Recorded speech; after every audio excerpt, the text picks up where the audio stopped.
If you want to understand how Donald Trump operates and does this big distraction palooza every day, page 6. Exactly. Your task will not be an easy one. Your enemy is well-trained, well-equipped, and battle-hardened. There is not a liberal America and a conservative America. There is the United States of America. Good night and good luck.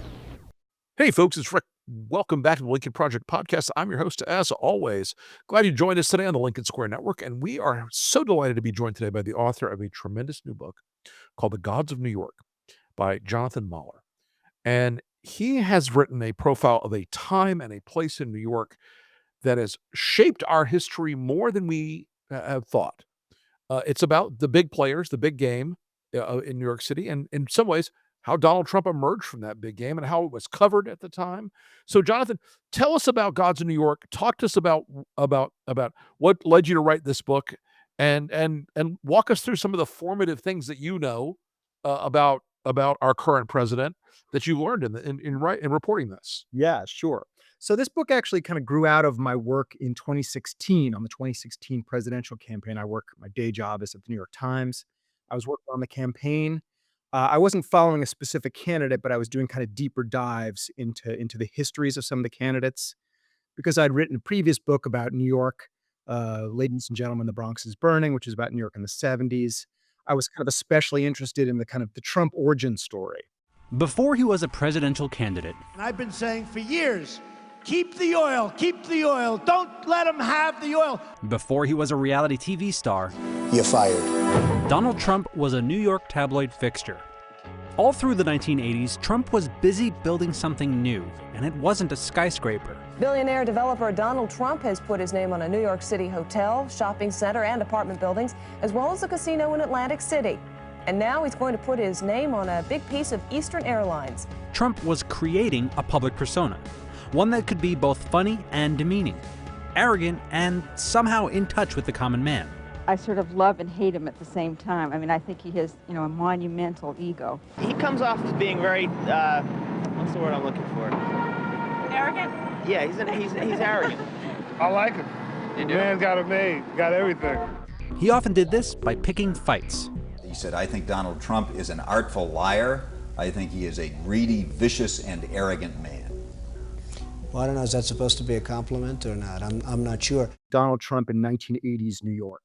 So I kind of got into my research sort of through those stories, really discovered that period of time was just like both like kind of a fascinating period filled with these outsized characters. I mean, Donald Trump, of course, but also Al Sharpton, Spike Lee, Larry Kramer, Rudy Giuliani, the list goes on. So I had these kind of big characters and this kind of crazy period of time in the life of New York with all these big racial incidents, Black Monday. As the Dow Jones Industrials took off on a fear-fed freefall to close down a record 508.32 points, panicked traders worked through lunch hours in a desperate but losing attempt to keep up with tickers that rolled up an all-time high volume.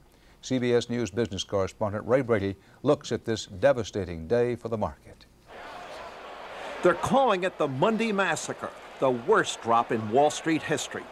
I just came from inside and it looks like a madhouse. It's so crazy. Nobody even expected it to be down this much. Hour after hour today, wave after wave of selling hit the stock market. A selling panic, the professionals call it. By the closing bell, the Dow Jones Industrial Average was in the steepest fall in its 103-year history, down more than 500 points. I also came to see this as a really kind of important moment, a kind of an inflection point in the life of the city and kind of ultimately in the life of America, because this is really when kind of Wall Street and finance and real estate sort of took over the city, when the city kind of reoriented its economy around those forces. And it was when, Donald Trump kind of rose up from from the ashes of the fiscal crisis in 1970s New York, built the Trump Tower. The tallest concrete building in the city of New York. I think this is a first-rate project, 68 stories, and now the toast. May these walls withstand the winters of endless years. May all who dwell within know only happiness. And may the windows of this building forever look out upon a place of peace and prosperity. Congratulations. Very nice. Thank you. Very nice. Very nice. By the way, he is a chip off the old block. This is my father, Fred. Right, who has done a remarkable job on behalf of the 7.5 million New Yorkers.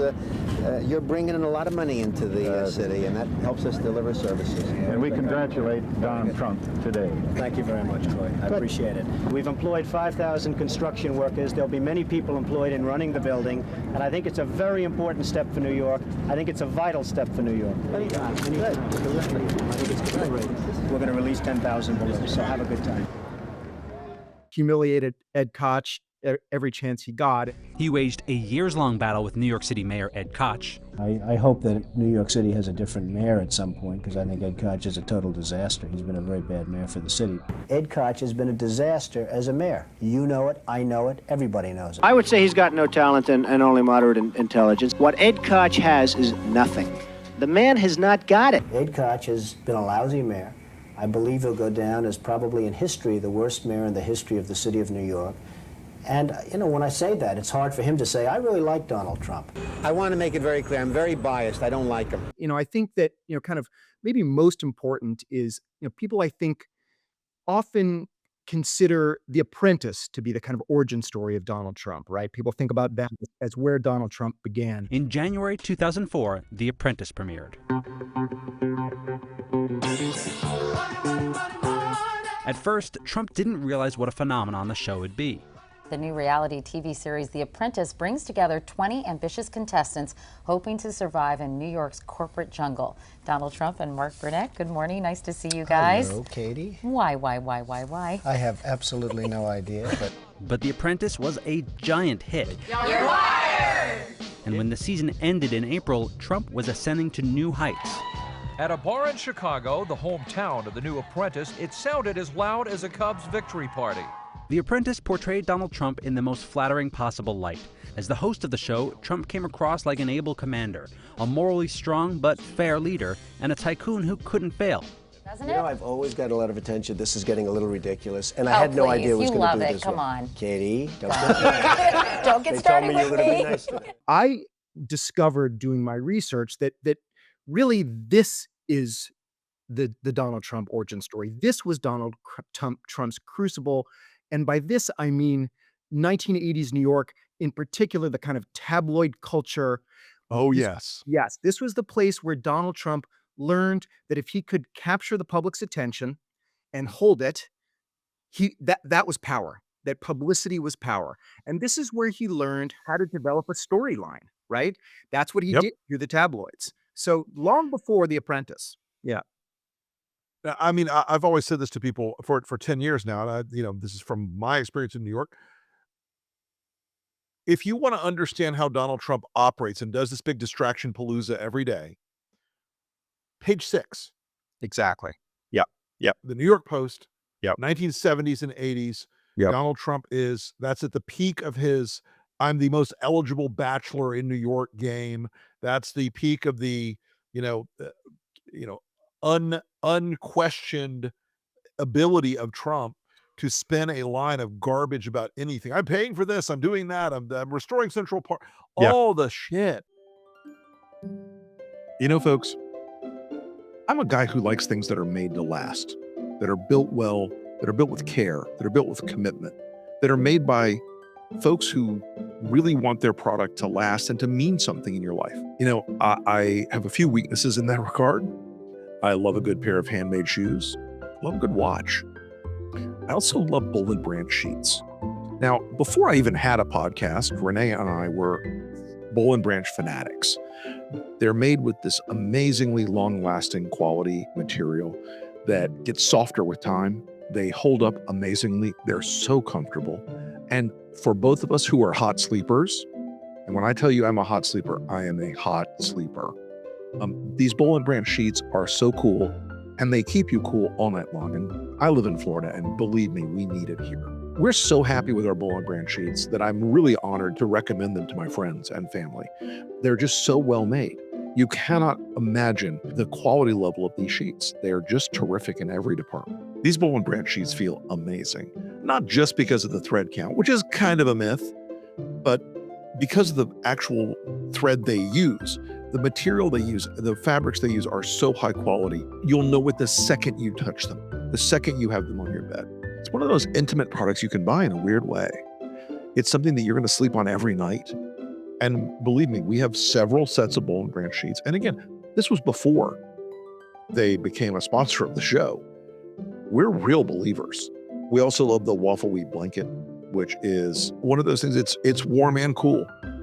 It breathes beautifully in warm weather. If you bundle up in it, it's wonderfully comfortable, and they look great. You know, I've never had a set of sheets like these Boll and Branch sheets. The softness is just something I know I remark on it frequently, but they really are so different than any other sheet I've ever purchased. The quality level is apparent right away, and they just get softer and softer and softer with every washing. I also love the fact that these incredibly high quality sheets, they're made with 100% organic cotton. It's soft, it's breathable, it's durable, and the quality, again, it gets softer with every wash. And Boll and Branch comes with a 30-night worry-free guarantee. Feel the difference an extraordinary night's sleep can make with Boll and Branch. Get 15% off plus free shipping on your first set of sheets at bollandbranch.com/Lincoln. That's BOLL and branch.com/Lincoln to save 15% and unlock free shipping. Exclusions apply. And you know, it's funny because when I got to New York to work for Giuliani in 97, I had this outsider's impression like, oh, Trump's really powerful. And immediately, and this is always ironic to me, Rudy was like, no, fuck that guy. He's an idiot. He's a fucking moron. And I'm doing my Rudy voice here a little bit, folks. He's an idiot. He's a moron. He's a jerky. He's jerky and idiotic. And literally one of the deputy mayors pipes up and goes, we throw that guy a couple parking passes a year, but other than that, he's a joke. And if you want to meet real New York real estate developers, you're going to meet him working for the boss. And I'm like, Yeah. and I did. Yeah. I realized quickly, it's like you get a Bernie Mendick type guy who is like add extra zeros on the end of the deals compared to what Trump was doing. So, but yeah, that page 6 culture, man, that really shaped him, didn't it? That's right. And the crazy thing about it is, you know, there were always gossip columns in New York, right? It was, except it was, you know, it had been before the 80s, it had been kind of movie stars and athletes and Broadway stars. And, you know, suddenly in the 80s, when the city kind of pivoted around Wall Street, when you know, sort of the greed is good era began, when America kind of started in New York, and America started to really kind of worship the culture of money and celebrity. Page 6 kind of invented a new class of celebrities, and Donald Trump was the head of that class. These were bold-faced names only in a new New York and a new America that had kind of a different sense of values. And so, you know, if you were a big finance guy, if you were, you know, the head of Salomon Brothers, or if you were Donald Trump and you could, you know, you were in the if you could kind of advocate for yourself, you could pretend to be a big shot, you were a bold-faced name. You know, it was that transition, wasn't it? It used to be the people around the tables at Elaine's and at the 21 Club were show people and older New York families and older money, and then it became maybe more vulgar, but that was a perfect fit for Trump at the time, wasn't it? I mean, it really, because he was always the kid from Queens looking in and looking up at people that he thought hated him. Thought looked down on him, and they did. The old money in New York absolutely did, and still does, I guess, to the degree there is still any old money. But all these characters, I mean, I always thought one of the big through lines in that era was race. And you mentioned Sharpton, you know, who was a big figure in that time. And we ended up at that period where we went through that whole long arc of terrible Tawana Brawley and Crown Heights and that entire arc. I mean, up until when I was there with Abdul Wima and all these terrible, like the racial undercurrent in New York was a real shaping factor in what the city became in that period of time. Yeah, it absolutely was. And the tabloids, again, you know, played a key role in that, of course, because they were this this very kind of polarizing force. And so, you had a story like the Central Park Five, which of course Trump would end Yeah, up playing Trump. his own role in. You better believe that I hate the people that took this girl and raped her brutally. You better believe it. And it's more than anger, it's hatred. And I want society to hate them. In New York City in the late 80s and early 90s, the case of the Central Park jogger was notorious. In April of 1989, a white woman who had been jogging was found brutally raped and beaten nearly to death in Central Park. Not long after the woman was discovered, 4 black teenagers, 1 Latino teenager were charged and jailed for the crime. The gruesome case whipped up an unbelievable hysteria throughout the city, the media ginning up fears with headlines about wolf packs and roving gangs and wilding. But the 5 boys, ages 14 to 16, had falsely confessed to the crime after hours of police interrogations. They were later tried, convicted, and sentenced to prison. But vindication for the group, known as the Central Park Five, came in 2002, when a convicted murderer and rapist confessed to the crime. And that confession was then corroborated by DNA. The prison sentences of the Central Park Five were overturned, but by that time they had already served between 5 and 13 years. In 2014, the men were awarded a $40 million settlement from New York City. The story that had gripped the city for years came to a close, and yet one Manhattan resident's obsession with the case continues to this day. Just weeks after the crime was committed in 1989, Donald Trump took out a full-page ad in 4 New York newspapers advocating the return of the death penalty. And when the city awarded the men a settlement in 2014, Trump wrote an editorial in the Daily News calling the settlement a disgrace. And now, even now, as the presidential nominee for the Republican Party, Trump hasn't allowed science or evidence to change his initial reaction to the case. Just this week, Trump said he still considers the men, again, exonerated by the criminal justice system and by DNA scientific evidence, guilty, issuing a statement saying, quote, they admitted they were guilty. The police doing the original investigation say they were guilty. The fact that case was settled with so much evidence against them is outrageous. The woman, so badly injured, will never be the same. It was gasoline on the fire. So, when you mentioned Rudy before, I mean, after Trump took out his kind of infamous Central Park Five ad, you may remember this, but it probably predated your time with Rudy. But Trump was toxic in certain quarters of the city, and at that point, Rudy was running for mayor for the first time, 1989. Yep, And 89. he was trying to build a kind of a coalition and get himself elected. Mhm. And he had a fundraiser. He had already committed to having Trump be on the committee, and the whole staff was telling him beforehand, you cannot be photographed with Donald Trump. Whatever you Yes, do, that man is toxic. I heard this story from Raymond Harding. Ah, there you go, Ray Harding. Yeah, yeah, yeah. Yeah, no, I mean, it's just, my God, right? It is definitely that entire political change in the city. Yeah. I mean, thought you put too fine a point on it. You know, David Garth and his Rudy's team in 93 and or 89 and in 93, successfully in 93. What? We're selling, I'm going to clean up the city. That was a very narrowly veiled racial code. In 1993, he was elected as the first Republican mayor of New York City since the 60s.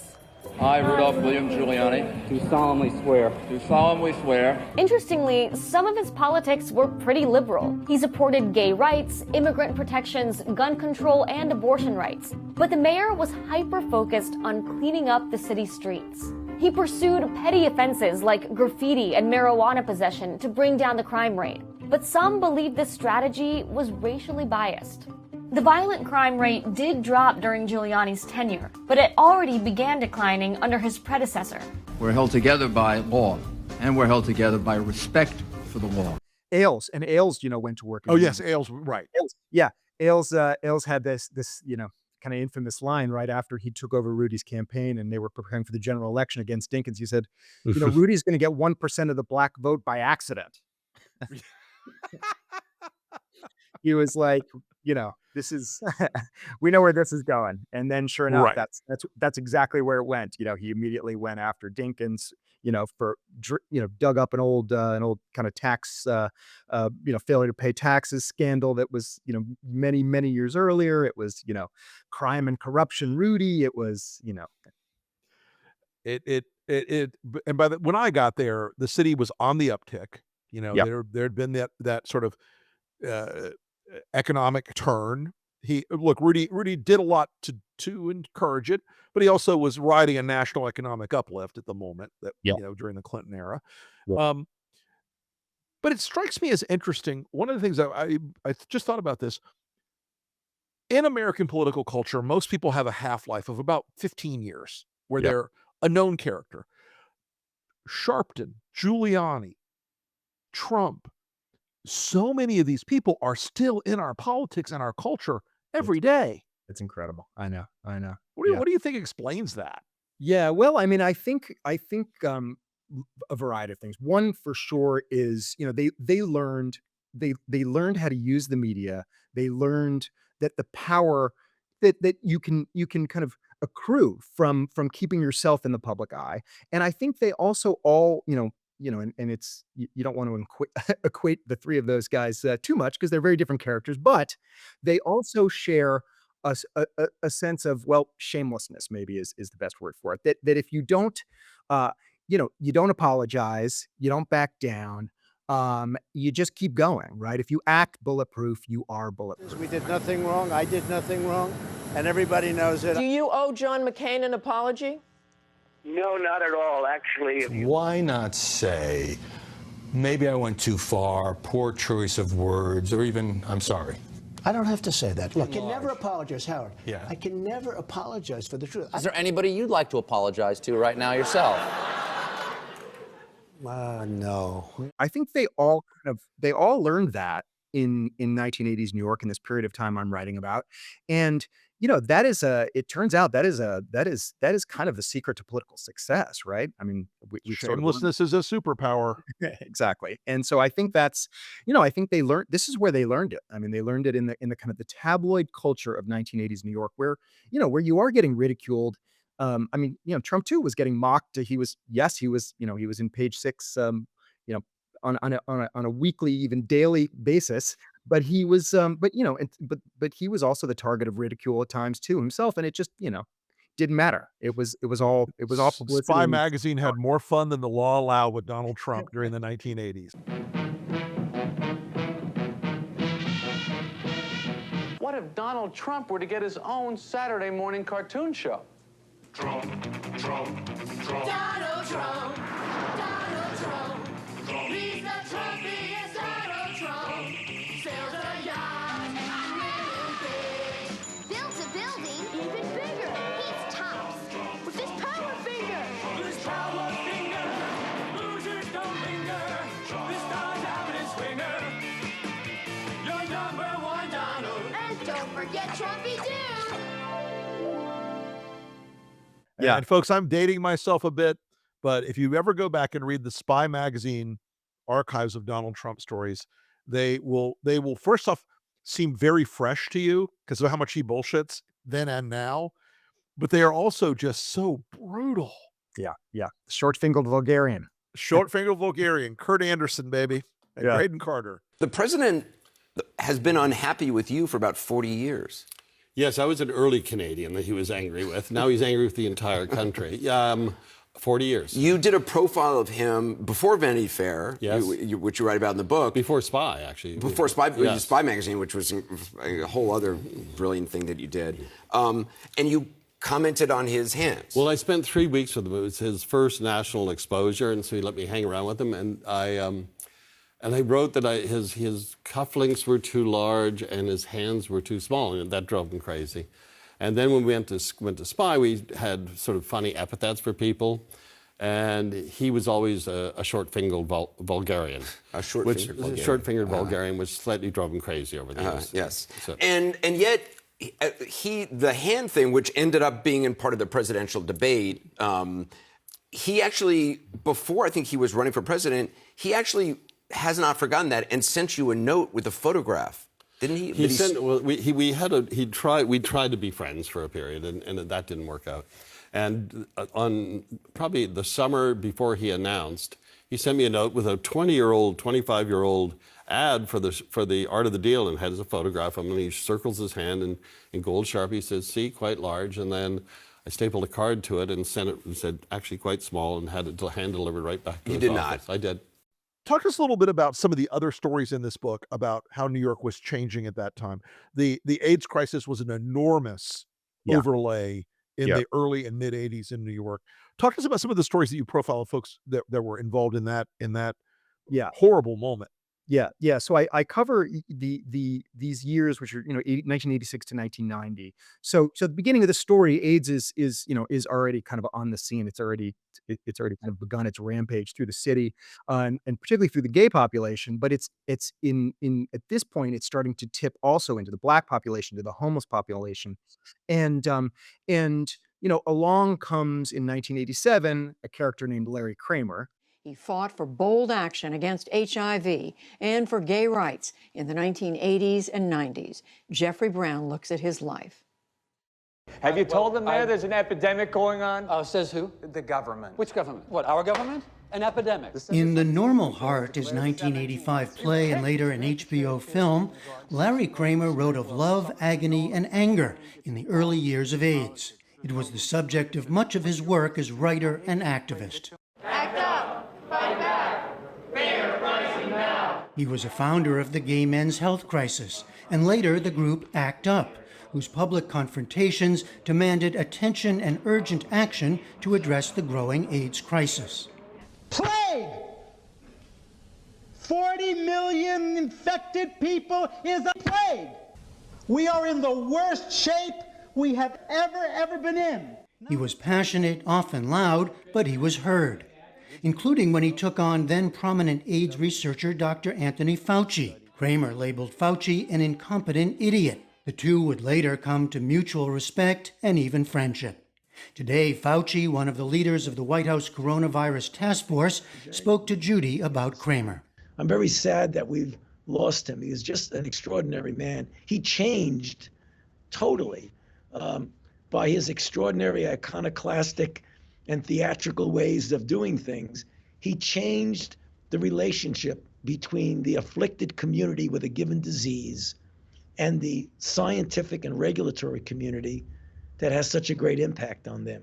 He said, you can't be separate. You got to keep us in the tent. We've got to be in there with you. Who is an unforgettable figure. And in many ways, I call these guys gods obviously not in the Judeo-Christian sense, in the Greek sense, that they are all kind of over the top with their pettiness and their wrath and their vengeance. And, New York is their Mount Olympus. And in many ways, Kramer is part of this pantheon too. He's not so different in certain respects from these other characters we've been talking about, Right. because he realizes that he has got to he needs to stir up some outrage. He needs to get confrontational. He needs to force people to pay attention to the AIDS crisis. And he does that, of course, through, this kind of world-changing activist group that he forms called ACT UP. And so ACT UP is born in 1987, and over the course of the next few years, becomes this really powerful force in the sort of social culture of New York, but also nationally and even globally, as it kind of finally brings attention to the AIDS crisis and Right. forces some action from Washington. And in fact, There I write about, Go sorry, ahead. the last thing I'd say is I write about, in particular about Larry Kramer's relationship with Anthony Fauci, who, was kind of running the AIDS research for the country. Mhm. And, Kramer was absolutely vicious toward him.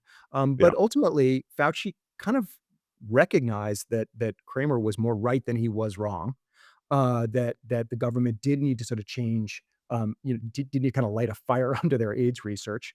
And they reconciled, and Fauci went on to become Kramer's doctor, and they became close friends later in life.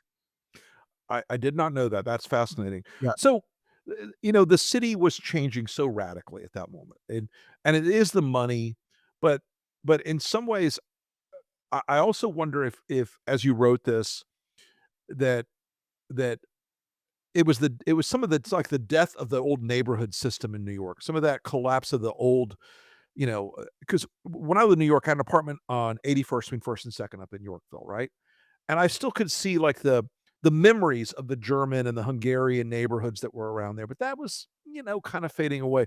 It was also the time where we started to see, like, the tip of the iceberg of that sort of homogenization of New York's, Yeah. Yeah. neighborhood cultures. Yeah. And I'm curious if you have thoughts on that, because that's something to me that it's like Americans on the outside still think New York is in weird ways more diverse than it still is, if that makes any sense. Yeah, yeah. I mean, I think it's still ethnically diverse, right? It still Yeah, yeah. has 100 different nationalities, languages, etc. But you're right. I mean, as kind of culturally, it has been homogenized, and I think that what a lot of what happened in the 80s is the kind of the city's kind of economic structure changed, right? New York had Right. always been, I should not say always, but since World War II, New York had been the kind of great working class city, right? With all this kind of diverse manufacturing, Mhm. shipping. It had lots of little industries. It was like the Yeah. home of amazing little industries and shops and restaurants and bars. And you know, the once the sort of working class got hollowed out really by deindustrialization in the 60s and into the 70s, and the city kind of was like burned to the ground in the 70s. A new city was built on those ashes. And that city that I think is the one you're talking about, you know, was the city of skyscrapers, of chain stores, of a kind of a Disneyfied Times Square, which of course had once been, kind of porn shops and and everything else. So, it was the kind of, the city just kind of bent toward kind of money and corporate interest, I think, at that point. Yeah.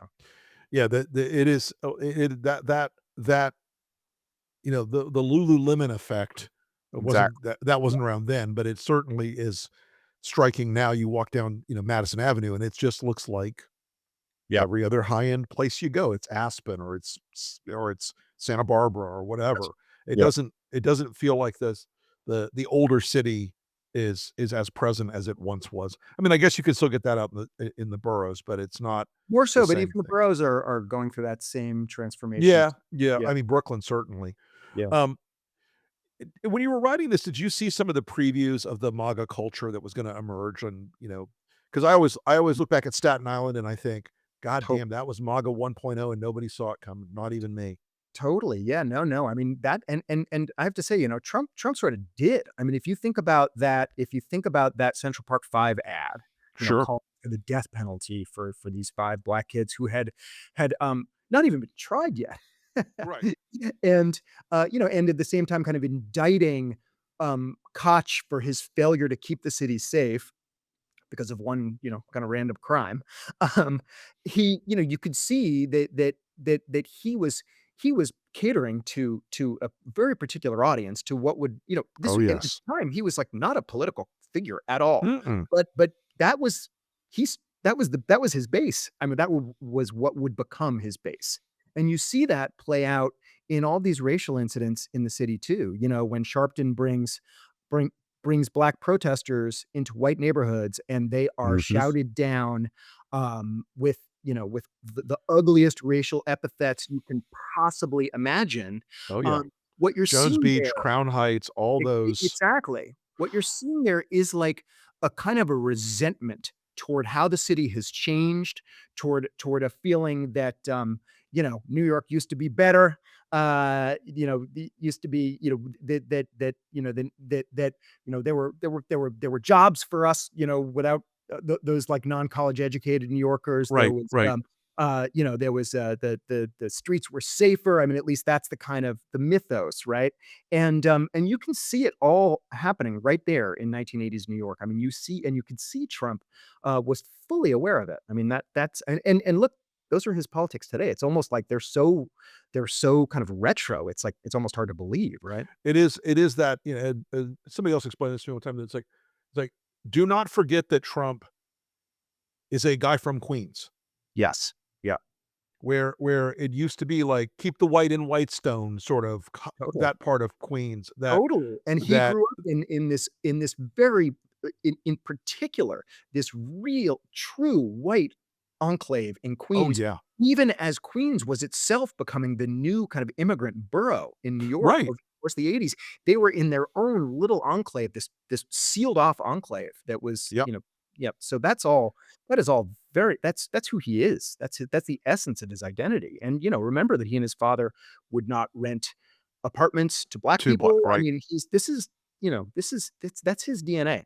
14,000 apartments in 39 different buildings, all mostly white tenants.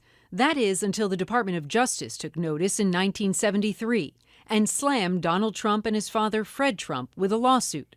Trump management was charged with discriminating against African Americans and breaking federal law. Donald Trump, then just 27, was president of the company. The Department of Justice accused the Trumps of violating the Fair Housing Act, arguing they were turning away renters based on race and color. Who tipped them off? Local activists, so-called testers, posing as potential renters at Trump's buildings, mainly in Brooklyn and Queens. Elise Goldweber was a lawyer for the DOJ's Fair Housing section at the time and was called on to handle the Trump case. When the black testers came, they were shown, they may have been shown apartments, but were told nothing was available. Whereas when the white testers came, yes, there were things that were available. That would be the norm. And if the Trumps did rent to a black person, Goldweber recalls, they would do so only at one building in Brooklyn, reserving the other buildings for white tenants. That the white people would live in Trump Village and the people of color would live in Flatbush. And according to the Justice Department, they even had a secret coding system to do it, a racial code. Here's how. Some of the applications were marked with a C, which we learned that it meant colored, so that the prospective tenants who had come in were noted to be colored. Yes, you heard her right. The Department of Justice alleged applications submitted by prospective African American renters were designated with a secret code, such as C for colored, to indicate a black person was looking to rent. In true Trump fashion, Donald Trump hit back, calling the government's accusations absolutely ridiculous and telling the court, "I have never, nor has anyone in my organization ever, to the best of my knowledge, discriminated or shown bias in the renting of our apartments." Trump's lawyers said the government's suit failed to give names, addresses, or specific incidences of discrimination. Claiming the lawsuit caused substantial damage to their business and reputation, Trump took the most unusual step of suing the Justice Department for defamation, seeking $100 million in damages. But that countersuit was tossed out by the judge. Even so, the Trump family maintained they never discriminated based on color, but were instead trying to avoid renting to people on welfare. 2 years later, in 1975, Trump and his father settled the case, agreeing not to discriminate against anyone. They also promised to advertise in publications aimed at minorities, familiarize themselves with the details of the Fair Housing Act, and notify civil rights groups of apartment vacancies. The Department of Justice claimed victory, but the Trumps never admitted any wrongdoing, reportedly noting the settlement was in no way an admission of a violation. Yeah, I think it's interesting that, you know, I, I think a lot of people are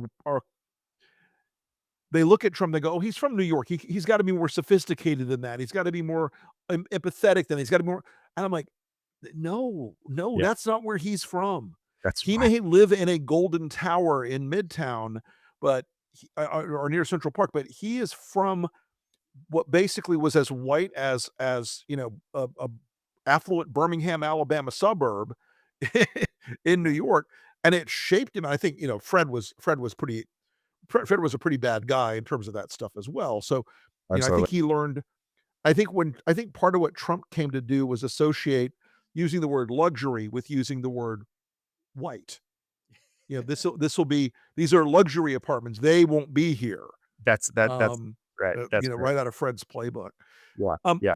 what else from the '80s do you think really shaped New York as it is today and shaped and I do think this book is interesting because there's such a big footprint on the rest of American culture from what Yeah. happened in New York right in that window. I mean, another huge thing that was happening then was that New York in those years was the kind of became the center of global capitalism, right? This Mhm. is where globalization kind of and Sure. globalism begins in New York in the 1980s as kind of technology, allows Wall Street to start become this kind of international phenomenon. This is the trading floor of the New York Stock Exchange, the nerve center of American capitalism. I think 1987 was the beginning of a new Wall Street. It had been different. It had been kind of a pinstripe Yale, Harvard graduates who ran the old banking houses. And then suddenly they were hiring a lot of people who had street smarts, but not necessarily trained in economics. And they were currency traders, or they were stock traders, and it was going 24/7. For over 10 years. He came to us out of high school. This is his first job. And Bob Modis is working for the senior fellow over here, Arthur Reinand, who's been in the business since 1959. Came to the securities business right after the Navy. So you can take someone who doesn't not necessarily have a business school background and make him a good trader? I think you can, yes. But it really is more of a feel for the market, more of personality than it is a formal education. I remember a young woman at a trading desk. She was currency trading. She had a Ferrari, a picture of a Ferrari on her trading console. That was her objective. What do you get out of this? What's the big kick? I guess making a lot of money. It was rock and roll. You could see money driving everything. A lot of cocaine around, a lot of party hardy every night.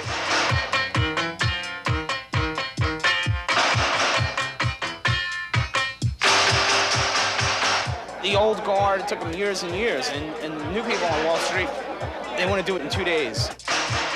I don't say that Wall Street was always the paragon of morality before they all arrived. There have been scandals over the years and people who had, in their own way, manipulated the system for their own benefit. But now you had so many people doing, and the rewards were so great. Wall Street is in a continuing state of shock as a result of the greatest scandal in its history. In America, one of the great things about this nation is that we can seek profit. And I'm proud of that. If you can gain profit, that's even better. That was Ivan Boesky a couple of years ago. Before investigators caught up with him, he had been known on Wall Street as King of the Arbs, a big-time arbitrageur who invested in stocks of companies he thought were going to be taken over. Some of the smartest and most respected traders on the street have been led from their prestigious firms by federal law enforcement authorities. One was even led away in handcuffs. You know, the Wall Street people, whatever else we think about them, are very canny, and they make quick judgments, and they're tough about what they're doing. And they generally pick up on who seems to be gaming the system because they're making more money than they would otherwise. Boesky was a classic example of that. If Boesky was greedy, so are a lot of other people on Wall Street.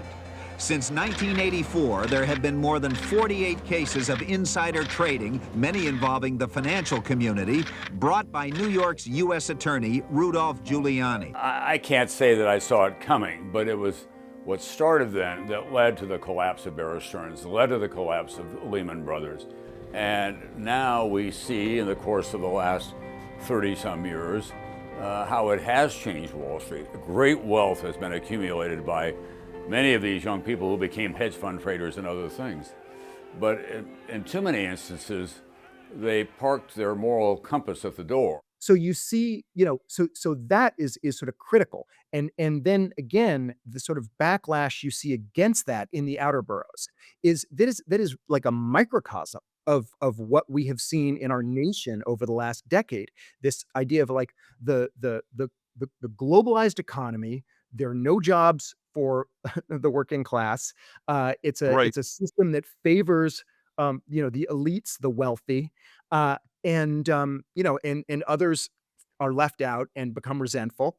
And Sure. and that is, so that is what happened in New York in the 80s, and that is what then kind of swept across our country over the subsequent decades. The amazing thing is that Trump, who was in the 1980s, was the personification of greed and of excess and of money, somehow through some crazy magic trick kind of reinvented himself, or Right. without losing that As the identity, working class hero.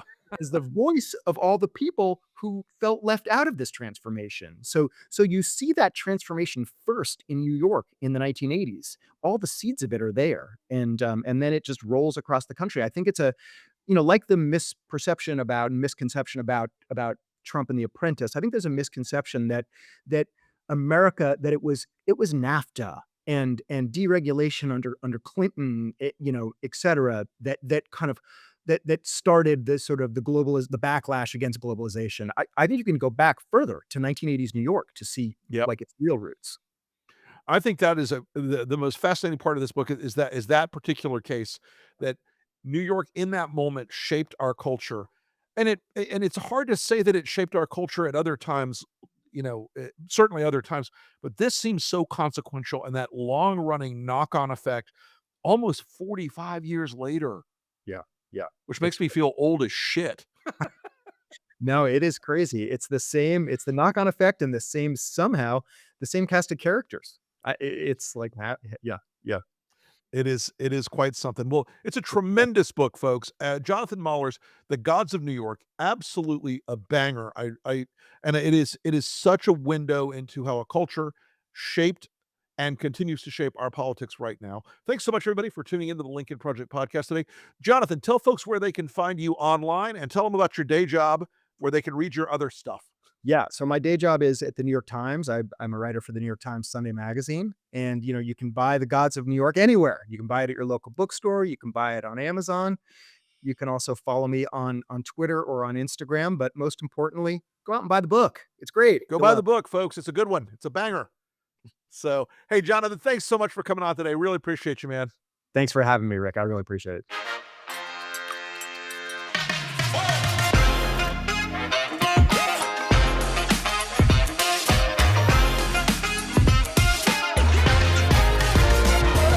Good night and good luck.